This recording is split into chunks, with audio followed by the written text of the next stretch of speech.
So, with the introduction of EVs, I'm sure most of you are well aware, you see a lot of the videos of people buying EV and they regret it, they don't like it, they thought they were hoodwinked, and I think a lot of that issue comes down to people really not doing the homework and research on what their needs are, what kind of EV they want, because they're all not created equal. I mean, we look at gas cars and we just baseline, they're all equal, right? Gas motor, what's the range? Let's go. EVs now, they be a little different. I mean, you got ones out here with heat pumps. You got ones out here without heat pumps. You have ones that are just basically really set for city driving.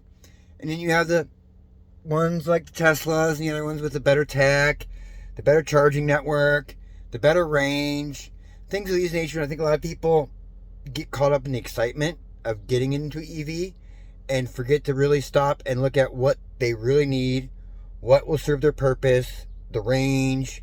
Like myself, I live up in Michigan in the winter. Is one of the main reasons why I went with a long range. Yeah, I could have went with a standard. It would have done my driving. But I wanted something come wintertime because I knew they lost range in the winter.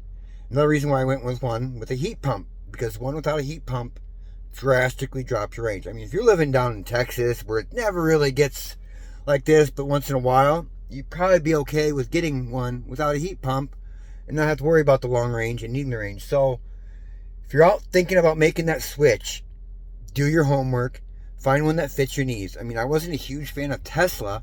I looked at a lot of other ones, but I kept going back to Tesla because they're miles ahead of the other ones. And I'm not going to sit here and tell you have to get Tesla, but in my opinion, they're leaps and bounds of what's out there, and I think a lot of people are a lot happier in them versus some of the ones out there that, like the Ford Mach-E, that didn't have a really good functioning heat pump for the longest time. So like I said, make a list of things that you need and go through and see the pros and cons on each EV and which one fits your needs the best. That's my best advice. Maybe it would quit so much buyer's remorse when you decide to jump from a gas to an EV. Hope that helps. Take care and have a great day.